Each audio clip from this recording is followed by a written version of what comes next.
Halo. Kembali lagi dengan kita di podcast kewirausahaan. Nah, di sini kita akan ngobrol nih seputar kewirausahaan. Dan di sini juga kita juga udah kedatangan seorang entrepreneur muda dan juga sebagai salah satu mahasiswa agroteknologi UPN Veteran Yogyakarta. Pada episode kali ini kita akan nanti bahas pentingnya jiwa kewirausahaan pada diri mahasiswa. Atau bisa juga kenapa sih mahasiswa harus punya usaha gitu. Nah, di sini kita kedatangan Mas Tommy, Mas Dilo, dan juga Mas Adit. Halo Mas Tommy, Mas Dilo, Mas Adit. Halo. Halo. Gimana nih kabarnya? Alhamdulillah baik. Ika gimana kabarnya? Ika baik kan? Alhamdulillah baik. Gak tidur kan? Tahun. Alhamdulillah diberi umur panjang. Gitulah ya. Amin, iya. Nah, di sini kenapa sih kita harus punya usaha? Dan di zaman era sekarang tuh mungkin mahasiswa berpikir kalau misal lulus kuliah atau lulus belajar kita harus kerja di perusahaan. Padahal kan pada kenyataannya tuh nggak semuanya harus mulus di perusahaan gitu. Nah, bisa juga peluang yang kita ambil bisa melalui usaha. Kayak istilahnya kita bisa mengambil pendapatan dari kita sendiri dari usaha. Nah, makanya itu kita juga di sini akan belajar dengan Mas Tommy, Mas Dilo, dan juga Mas Adit gimana cara menumbuhkan jiwa kewirausahaan. Dan mungkin sebelumnya perkenalan dulu, Mas. Silahkan dari Mas Tommy.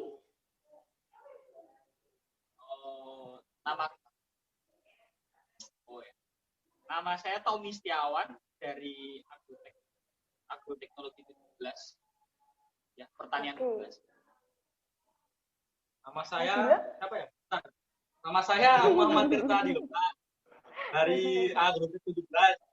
NIM-nya saya 11. Ayo, 11. Kalau namaku Aditya Pangestu, juga dari Pertanian 17.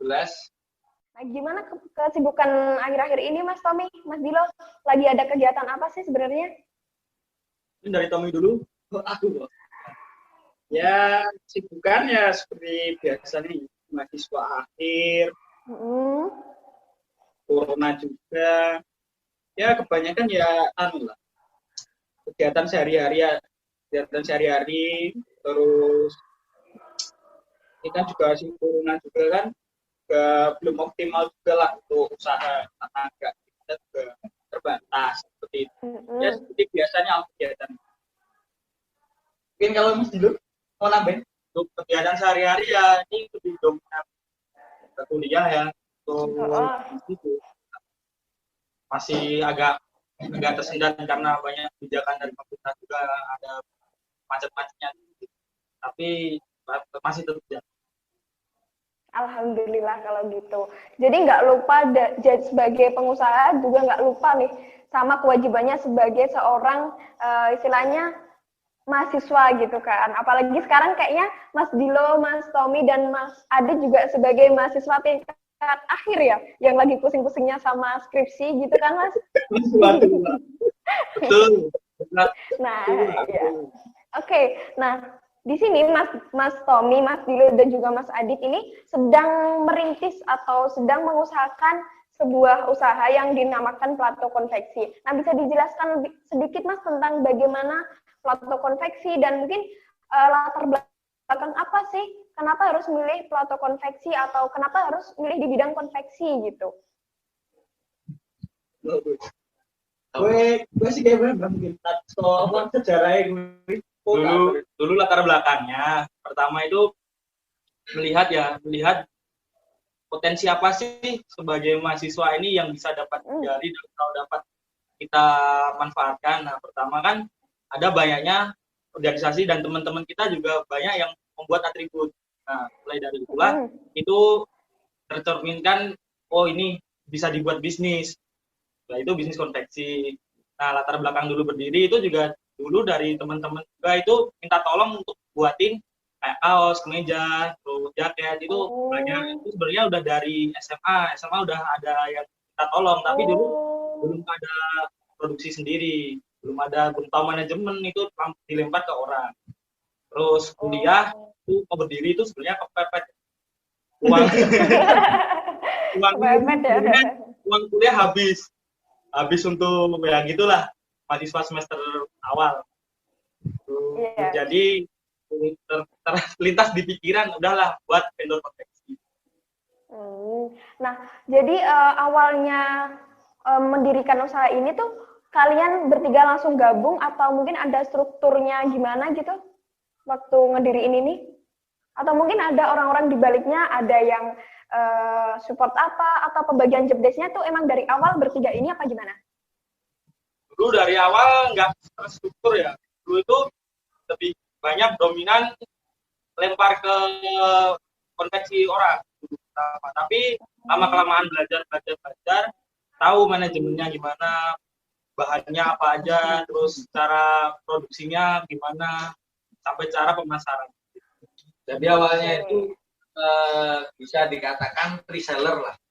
Reseller kemudian terus dari kita bertiga itu setiap ada orderan, ya udah siapa yang ada waktu lenggang ngurusin orderan itu, entah ngurusin sama si konveksi yang tempat kita buat atau ngurusin kita ketemu sama customer-nya.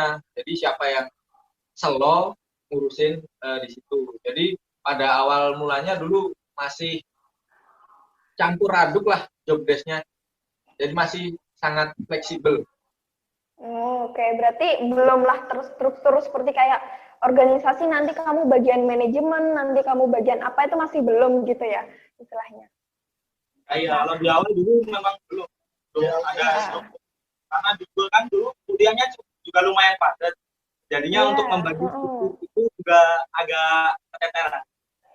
Oke.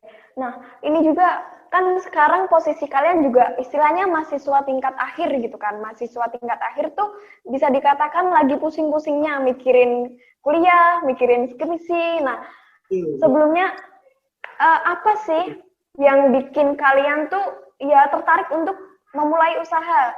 Dan juga mungkin sebelum memilih untuk konveksi ini ada usaha lain nggak yang istilahnya mungkin background dari keluarga, usaha atau gimana gitu? Sebenarnya konveksi Plato ini kan terbentuk yang waktu kita bertiga itu tahun berapa ya, 2017 akhir lah. Jadi sudah dari tahun itu menekuni di bidang konveksi. Tetapi untuk sebelumnya sih kita bertiga ada usaha lain sih. Kita biasa bantu teman kita yang ada di Bogor untuk menyediakan komoditi ya, barang komoditi. Entah itu kentang, entah itu buah-buahan semangka, melon, entah itu sayuran, apa yang teman kita butuh di Bogor, Jakarta sana, kita bantu cariin. Mungkin dari Tommy ada tambahan.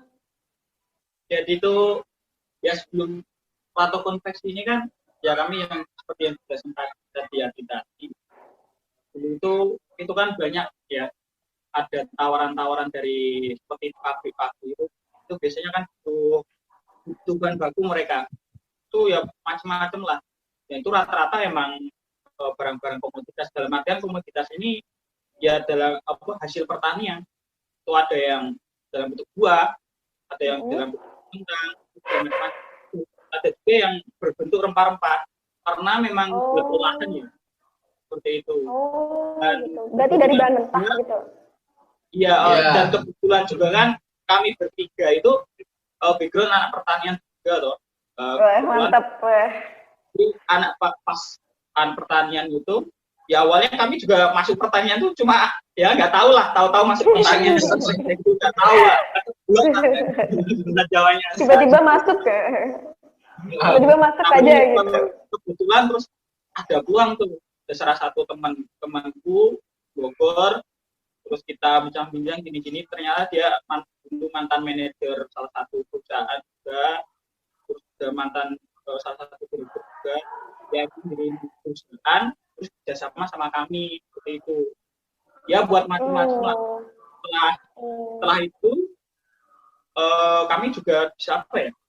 Kebetulan juga bisa tahu macam-macam lah, banyak ilmu yang di situ lah yang dapat.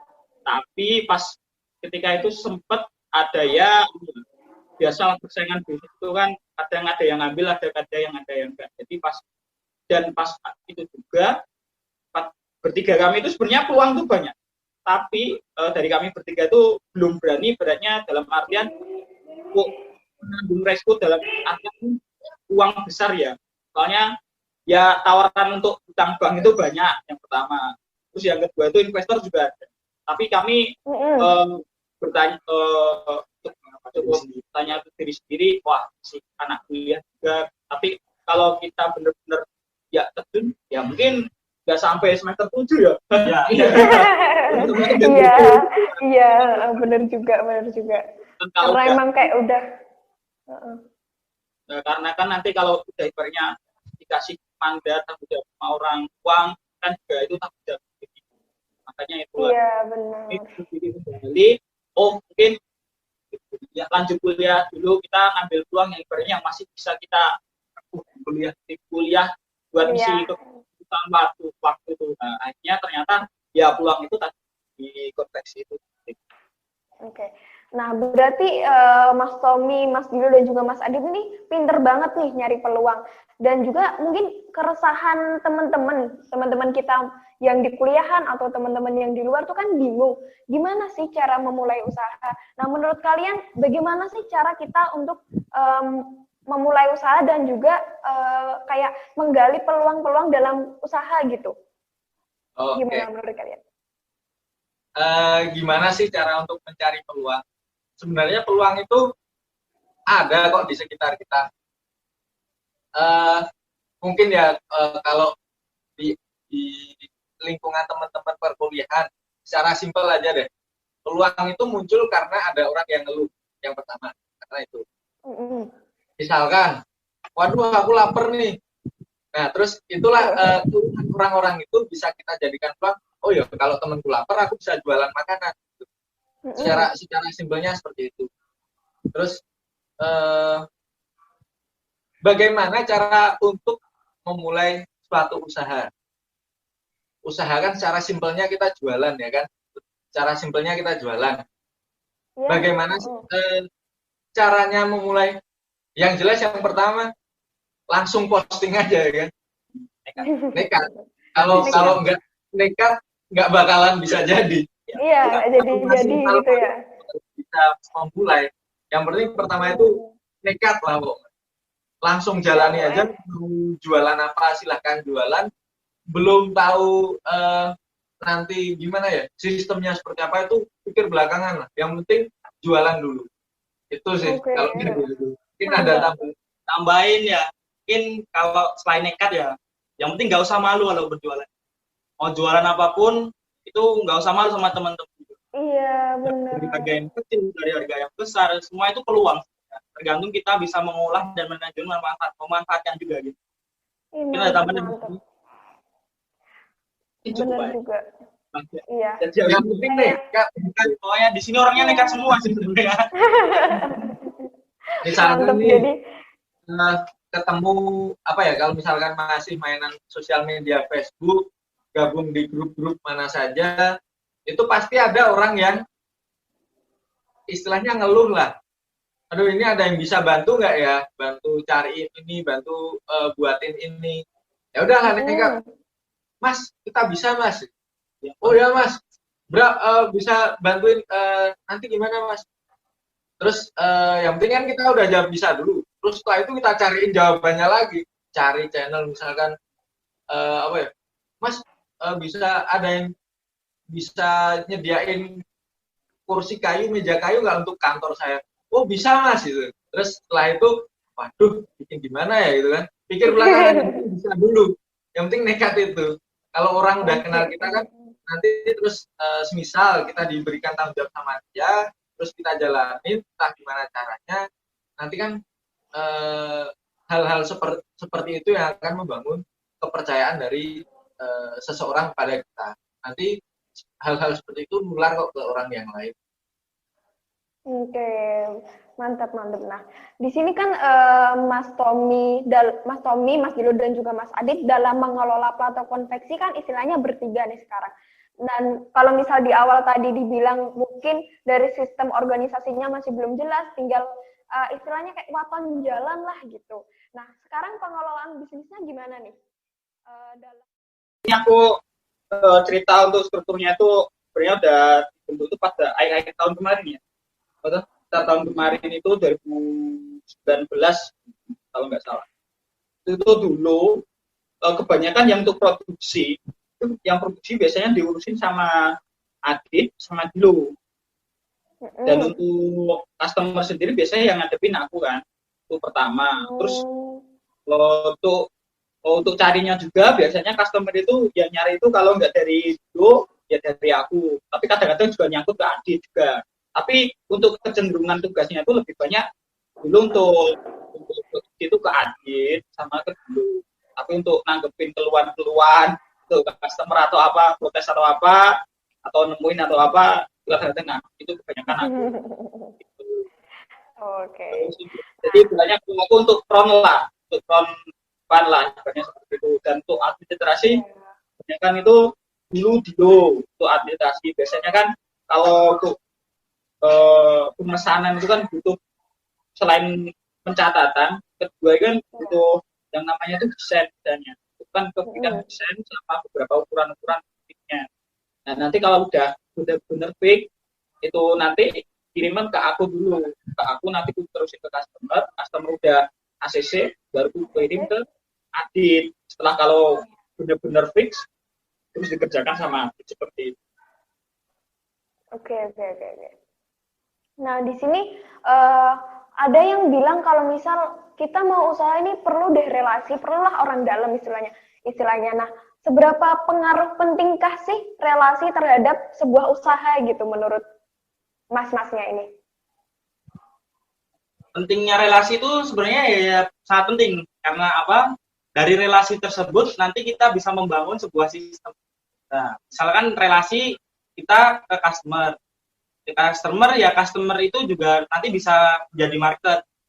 Mas customer nanti bilang ke teman-temannya itu menjadi market. Terus relasi dalam produksi kayak penyediaan bahan, untuk relasi kalau di konveksi sendiri itu penyediaan bahan, order sablon itu nanti juga bisa kita kelola menjadi sebuah sistem produksi. Nah, untuk relasi dari teman-teman itu mungkin lebih dominan ke pemasaran ya. Nanti bisa nunut lah ibaratnya, nunut posting ke kontenku misal gitu. Nah, misal itu bisa jadi sebuah market untuk relasi. Dan carilah teman-teman yang baru, karena setiap teman baru atau kenalan baru memiliki pengalaman yang berbeda. Itu bisa bertukar pengalaman dan jadi ilmu buat diri kita masing-masing. Iya, bener banget. Terus juga di sini ada yang bilang, misal aduh aku nggak punya potensi apa-apa nih, aduh aku nggak bisa apa-apa, nggak bisa keterampilan apa-apa, atau pendidikanku nggak setinggi mereka yang punya usaha. Kira-kira pengaruh nggak sih kayak lingkungan yang istilahnya kultur lingkungan yang harus punya keterampilan, yang punya pendidikan itu pengaruh dalam membentuk usaha nggak kira-kira menurut kalian? Oh, kalau soal lingkungan ya, kalau menurutku yang jelas sih kita cari teman-teman yang istilahnya bisa support lah sama kita, mungkin yang nggak banyak ngeluh atau yang nggak banyak males-malesan atau seperti apa. Jadi kita kumpulnya sama orang-orang yang emang mau bekerja keras, kalau mau bekerja keras juga. Terus kumpulnya juga sama orang-orang yang terbiasa apa ya? Yang terbiasa sharing-sharing pengalaman lah atau apa. Yang dari situ kan nanti tercipta kayak suatu mood yang positif lah untuk kita. Suatu mood yang positif, terus kita bisa produktif lagi. Dan juga sebenarnya teman-teman yang kerjanya sering ngeluh atau bermalas-malasan, kalau menurutku sih kayak gitu lingkungannya nggak bisa dukung ya, nggak bisa dukung untuk kita lebih berkembang lagi. Kemudian yang paling penting sih sebenarnya dari dalam diri sendiri, kalau misalkan ada kemauan, ya udah lakuin, jangan tunggu apa-apa lagi. Kalau misalkan terpikirkan suatu gagasan ataupun ide, ya udah langsung lakuin aja, nggak usah nunggu apa-apa lagi. Soalnya kalau misalkan kita nunggu, kita banyakkan mikir, malah nggak jadi gerak nanti. Yang penting gerak dulu, ada masalah apa kita hadapin belakangan. Biasanya sih seperti itu. Kalau misalkan kita banyakkan mikir, waduh nanti takut nggak laku, nanti takut nggak bisa menuhin kebutuhan, nanti takut nggak bisa dapat bahan yang sesuai, itu nanti pikir belakangan. Soalnya dengan seperti apa yang dikatakan Dilo tadi, semakin banyak relasi kita, nanti juga akan menambah daya dukung kita lah, kemampuan kita dalam berkembang lebih baik lagi. Mungkin ada tambahan. Mungkin kalau dari saya, lingkungan itu pokoknya yang support lah. Cari lingkungan yang bisa mendukung penuh. Dan kalau misal diajak teman main, itu juga jangan lupa tanggung jawabnya dalam terus wirausaha juga. Jadi bisa membagi waktu lah. Lingkungan yang bisa kita bagi waktu juga. Mungkin ada tambahan Mas Tommy? Ya, lingkungan tuh yang pertama memang berpengaruh ya. Karena itu memang kembali lagi sih. Sebenarnya kan ya bukan aku untuk mempengaruhi atau memberitahu buat kita tuh milih-milih berteman tuh enggak. Tahu kalau bertemu memang harus ke semua. Tapi kalau memang kita untuk bergaul apa itu memang harus sesuai dengan keinginan kita sama yang cocok lah untuk kita. Karena ya itu tadi, kalau kita cocok, kebetulan kita juga punya minat yang sama, itu kan nanti sudah nanti bentuk sendiri lingkungannya apa seperti itu. Dan kualitas tentang nanti apa yang sering diskusiin atau apa sama lingkungan itu juga nanti mempengaruhi seperti itu. Iya, kembali lagi juga bertemanlah kepada kamu sama siapapun, tapi ya itu lagi, tanya kembali ke diri itu. Kamu mau apa? Ya kamu cari teman yang satu minat sama kamu lah, seperti itu. Cari yang sefrekuensi. Saya jodoh, cari yang berfrekuensi. Kalau nggak berfrekuensi kan bener. Tapi emang bener sih. Iya bener juga, dalam hubungan aja nggak sefrekuensi aja putus, apalagi teman gitu kan. Ya gitu ya kan. Jadi emang bener-bener kayak lingkungan tuh berpengaruh lah ya, tapi semuanya tuh balik ke diri kita, karena diri kita juga yang nyerap gimana lingkungan pengaruhnya ke diri kita gitu kan. Nah juga kayak apakah baik nih memulai usaha bukan dari kompetensi atau hobi dari kita, kayak misalnya kita lebih ke peluang gitu, tapi kita nggak suka nih sama usaha yang kita bangun, itu tuh menurut kalian gimana? Kayak lebih ke peluang, lebih ke daripada hobi gitu. Kalau dari saya pribadi kalau pilih bisnis lebih ke peluang, karena dari peluang itu walaupun di belakang itu belum tahu teorinya apa, belum tahu itu cara buatnya bagaimana, kita bisa belajar. Nah, ada beberapa yang pernah saya jalani sama teman juga, seperti buat neon box. Pertama kita belum bisa ngelas sama sekali.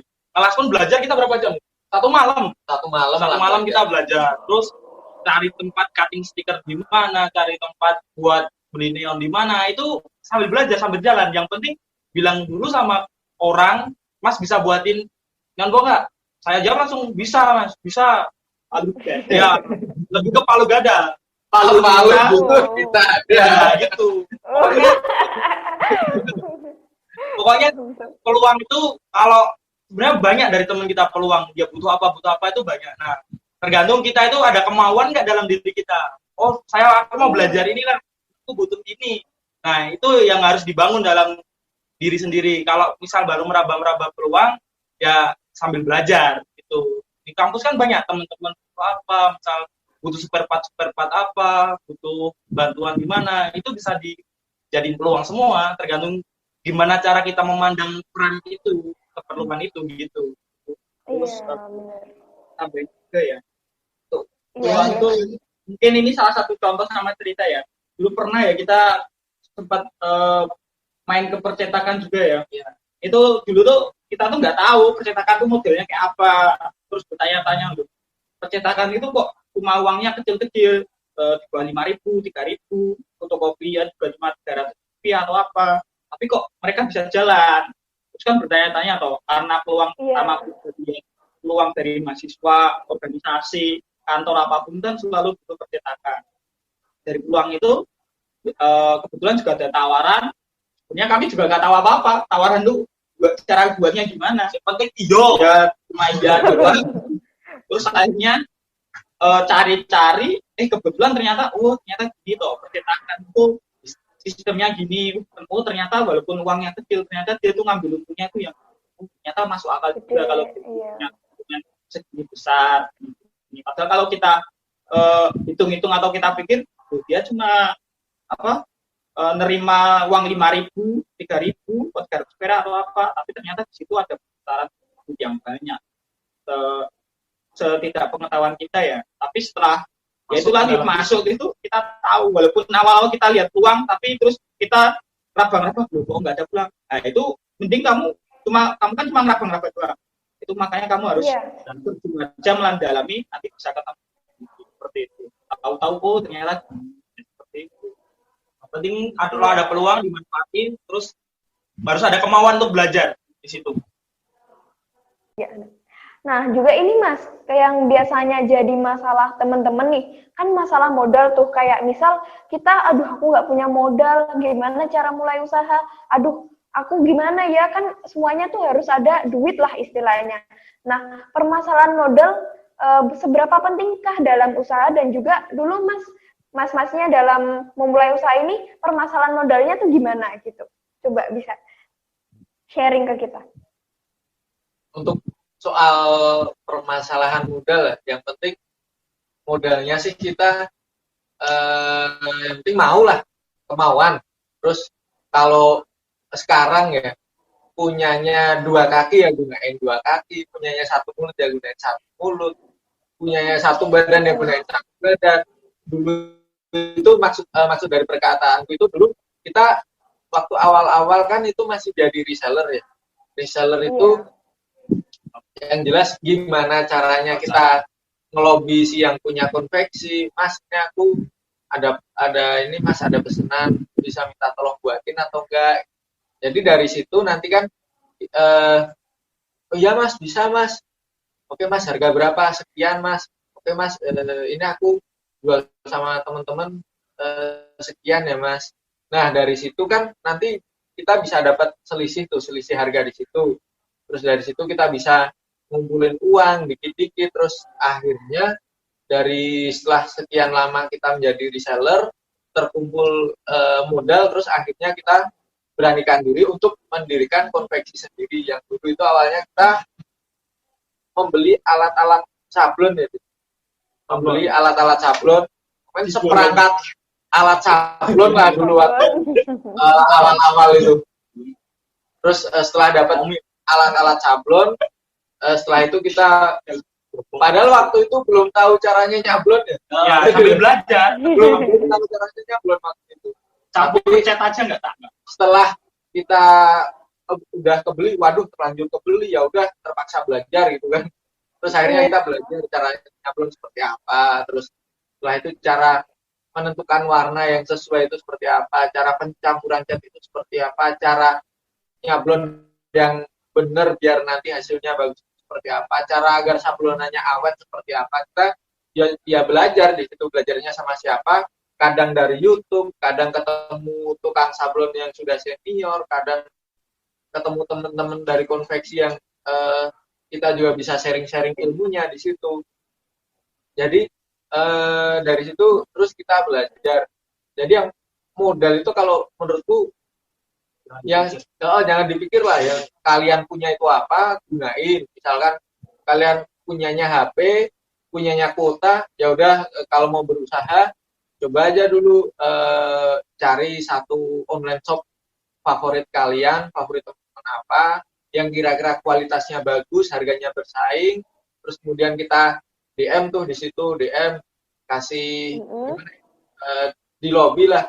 Ini kan selamat malam, kita boleh nggak jadi reseller? Itu kan bisa. Oh boleh Kak. Terus ada biaya untuk join reseller nggak Kak? Enggak, kebetulan gratis.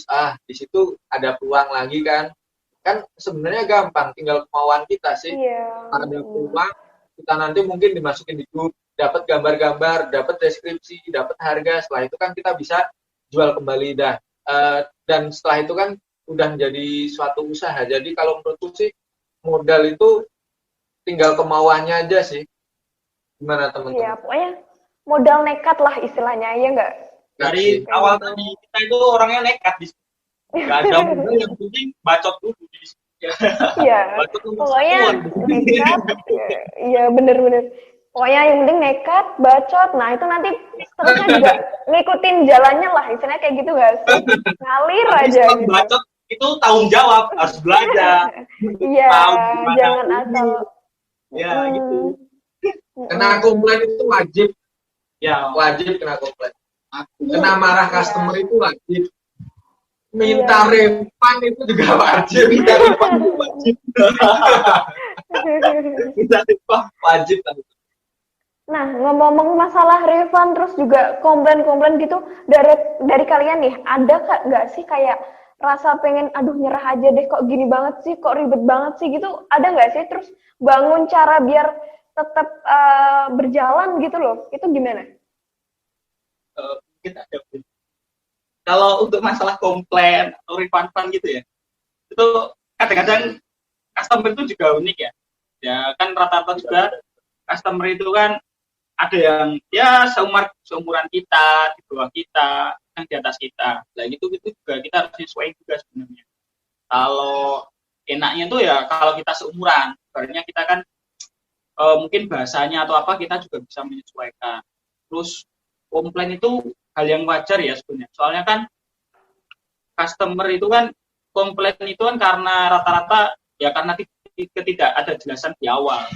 Nah, kalau kita punya kejelasan di awal seperti ini, terus kita juga ngasih tanggung jawab mekanismenya gimana. Jadi kalau kita tuh benar-benar ada masalah, kita bisa ngikutin mekanismenya. Setelah itu nanti bisa di-refund atau bisa kita tukar lagi untuk orderan berikutnya, kita kasih potongan lebih atau apa. Yang terpenting di situ tadi kembali, yang penting tanggung jawab itu tadi. Kalau kita bilang tanggalnya segini, ya kita tanggal segini. Semisal itu ke tanggal segini itu nggak ada, tapi kita udah nggak tepat waktu tanggalnya yang kita setujui, tapi kan di sebelumnya ada mekanismenya juga. Itu bisa ada 3 hari apa 5 hari itu perpanjangannya seperti itu. Jadi di situ udah ada banyak saling tahu lah seperti itu. Ya makanya tadi itu sebenarnya kami itu dulu nggak tahu ya manajemen atau apa itu. Itu karena kadang-kadang itu ada udah kadit belum di ACC sama Tirta, belum ku ACC customer udah persetujuan, ternyata di situ ada revisi. Nah, itu hal yang lumrah. Kadang-kadang dapat orderan tuh nggak untung, itu biasa ya. Itu biasa nggak untung. Namanya usaha nggak melulu manis. Minus itu pernah. Iya, benar. Kayak hubungan nggak melulu manis kata Tommy sama mbaknya yang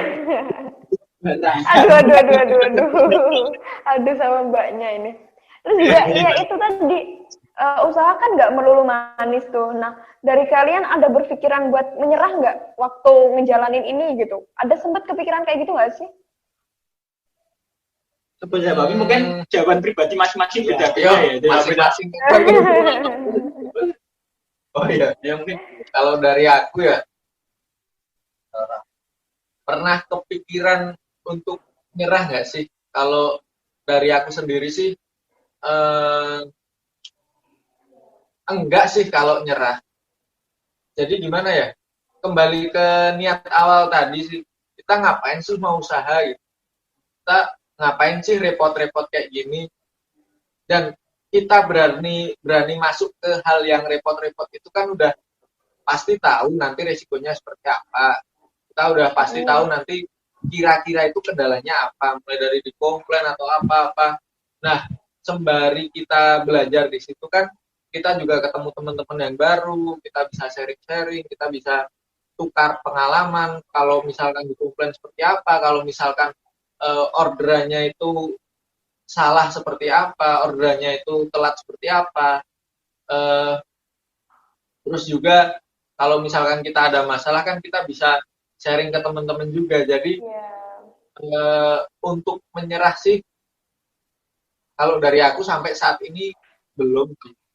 Mungkin dari Bilo. Kalau dari aku mungkin bukan menyerah ya kalimat, lebih kepada capek. Lebih kepada capek. Iya. Capek. Kok gini sih, cuma capek gitu. Kalau menyerah mungkin ya ibaratnya wes nyemplung yo lebus. Orang Jawa ya gitu, udah turun lanjut basah, ya udah hujan-hujanan kita. Ya sekalian aja nantang petir Tommy di sini.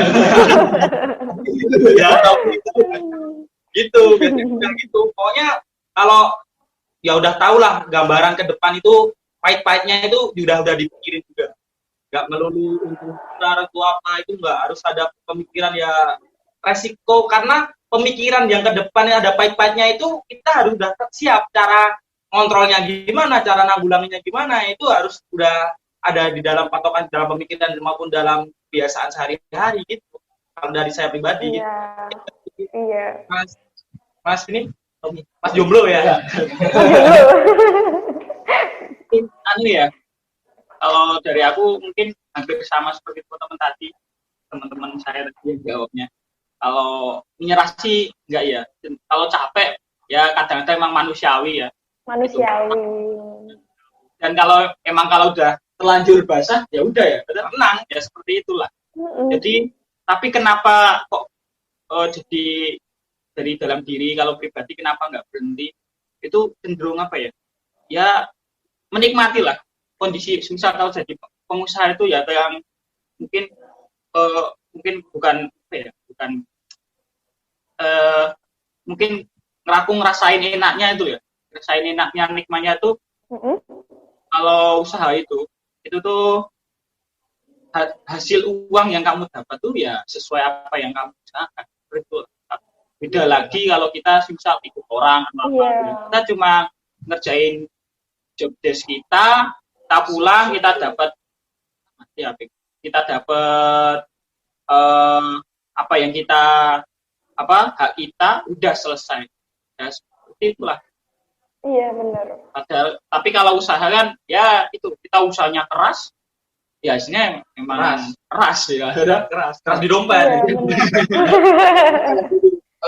Kita dapat orderan baju, terus setelah itu antara warna yang diinginkan si customer sama yang kita kasih geser nggak sesuai.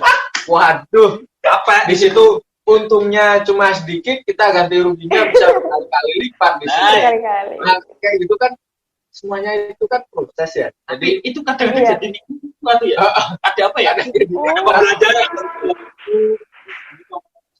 Jadi tahu kenapa kalau perusahaan itu kenapa sih kalau perusahaan itu harus ada pembagian, terus kenapa perusahaan itu harus kayak ada untuk lapor ke satu bidang lain itu harus ada surat tertulis, itu kenapa? Ternyata tuh kalau itu koordinasi. Macam-macam punya ya ilmu lapangan lah. Intinya kalau menyerah itu jangan, misalkan kalau bangkrut ya udah bangkit lagi. Terus misalkan kalau capek, yang jelas istirahat bentar, setelah itu lanjut lagi. Ya bener, kita tuh emang perlu banget sih, bener-bener. Terus juga kalau istirahat capek, kalau capek istirahat. Nah, istirahat gitu. Tapi kalau ada duitnya jadi kayaknya nggak capek. Nggak jadi capek. Iya, benar. Nah dari kesalahan itulah, makanya belajarlah dari kesalahan. Jangan kesalahan itu diulang-ulang. Nanti jadi orang yang nggak tahu kesalahan, monoton gitu. Nggak ada perkembangan. Iya benar. Di stuck di situ gitulah ya. Terus juga kayak misalnya nih, tadi masalah menyerah pasti juga karena dari menyerah ada kata-kata kayak capek, itu kan pasti ada hambatannya. Hambatan dalam usaha ini tuh apa sih? Terus juga cara ngatasin dari hambatan-hambatan itu gimana gitu?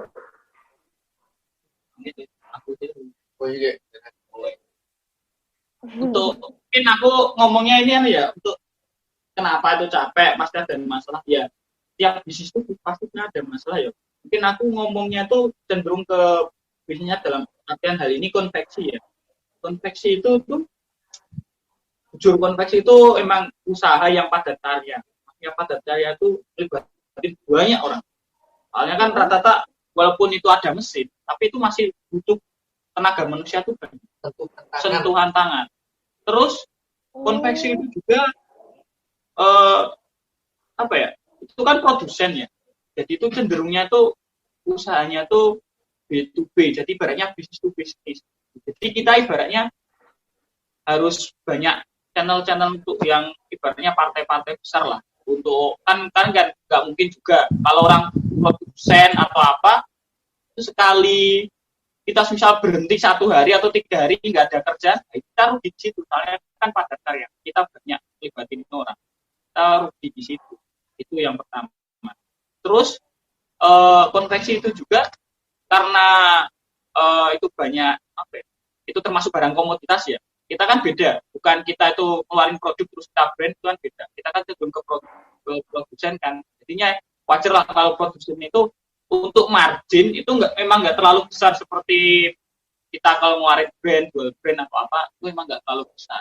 Tapi ya itu tadi, untuk perputaran uang memang besar, itu perputaran uang besar. Tapi ya itu kendali, itu mungkin lebih capeknya itu. Mungkin marginnya terlalu tipis, tapi kita nggak terlalu kurang dalam hal channel bisnis to bisnis itu. Nah, kalau ada kejadian terus ada refund kesalahan, nah itu yang bikin kaget atau apa di situ. Mungkin di situ lemes terapi. Nah, itulah. Mungkin permasalahan seperti itu yang kadang-kadang jadi masalah. Terus dalam kendala itu kalau dari hal yang menyerah tadi, kendala itu mungkin lebih banyak dominan ke gimana sih cara kita mengatur alur produksi, terus kecepatan dia dalam berproduksi. Karena kan kalau di sini kan partainya partai besar, nah itu kan perputaran duit itu kan tergantung dari kecepatan dia berproduksi juga dari itu. Nah, makanya dari itu kita belajarlah manajemen produksi dari hal tersebut. Makanya semua cash flow terus line produksi di line produksi itu juga akan batasi untuk jalan minimalisir lah. Terus kalau menurutku soal kendala ya, karena aku yang biasa ngurusin di produksinya itu banyak nemuin kendala sih. Kayak yang dari SDM-nya entah dari yang nyablon, entah dari yang bordir, entah dari yang jahit, entah dari yang motong kain, entah dari yang packing kain, entah dari yang nganter barang, itu kalau menurutku banyak menemukan kendala ya di situ. Karena kan kita di situ kan seni mengatur orang di sini kan. Seni mengatur orang di mana kita bisa menggerakkan orang untuk sama-sama kita kerja bakti untuk mencapai suatu tujuan. Nah, disitulah yang banyak ditemui kendala. Entah orangnya itu kadang males-males, entah itu orangnya kadang ngulur kerjaan, entah itu kadang orangnya kelupaan kerjaannya sampai lupa.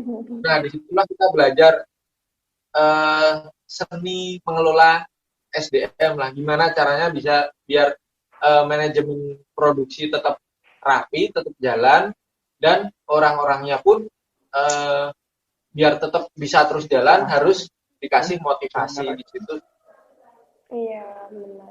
Terus juga dalam usaha ini tuh loh, itu kan kayak ada persaingan dari luar gitu kan. Nah, dalam menghadapi persaingan sendiri tuh apa sih yang kalian lakukan biar orang-orang luar misalnya kayak kan kalian juga udah istilahnya mau menangin vendor banyak nih, udah menangin vendor di mana-mana. Nah, itu gimana biar pelanggan-pelanggan tuh tetap melirik usaha yang kalian jalanin gitu?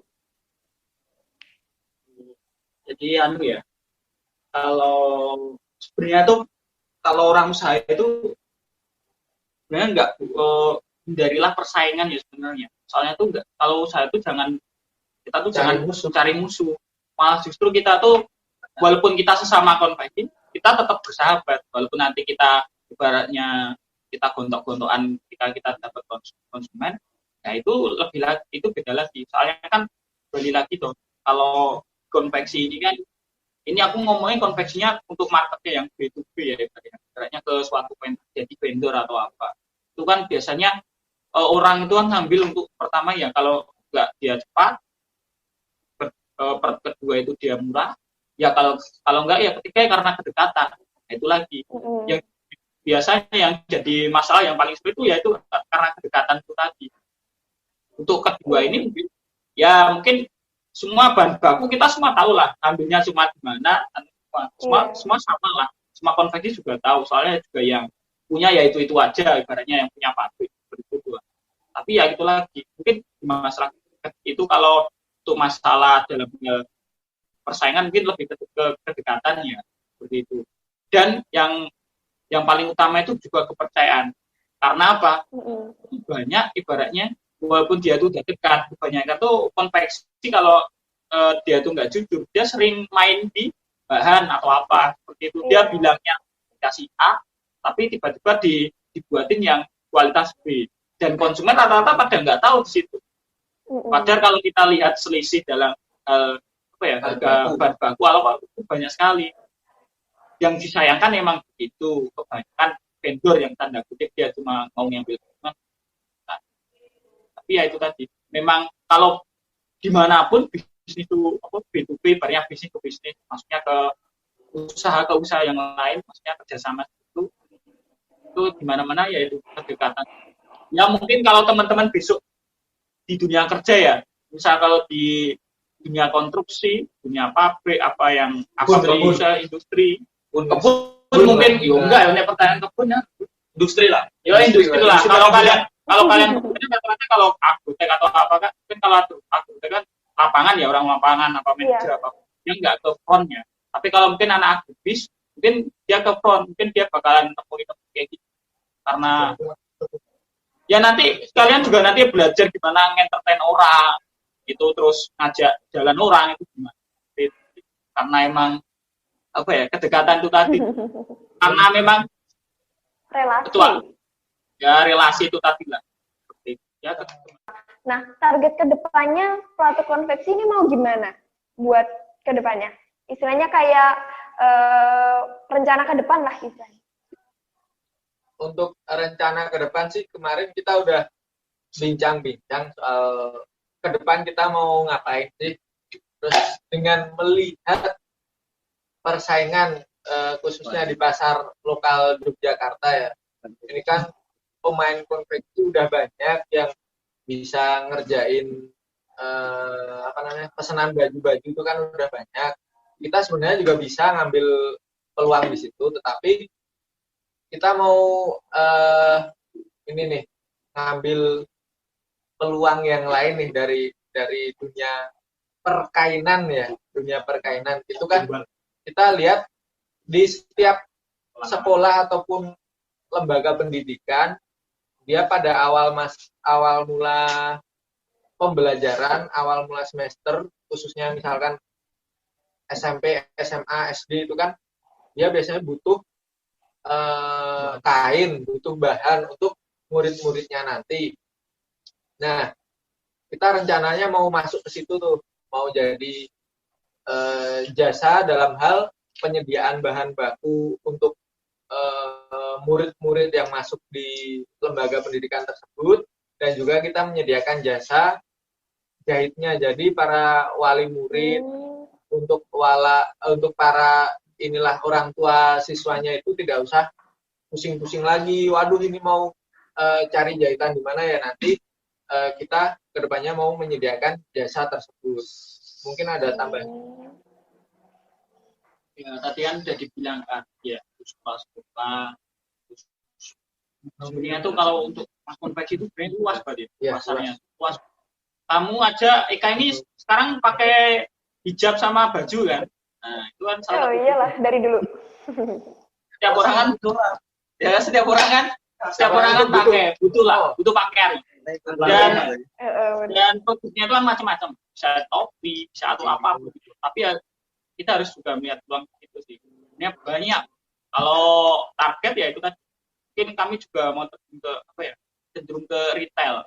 Jadi untuk ibaratnya mengisi kosong-kosong, ibaratnya slot-slot produksi yang kosong itu bisa keisi. Jadi dalam artian nanti kita bisa. Kamu mungkin kalau teman-teman tuh lihat ke Shopee apa Tokopedia itu, mungkin kalian pernah lihat kayak apa ya, barang-barang fashion apa itu kan banyak banget ya, barang fashion. Nah, di situ mungkin kami mau ngambil peluang di situ. Karena mereka rata-rata anak-anak di marketplace apa itu mereka hanya penjual toh, bukan produksi ya.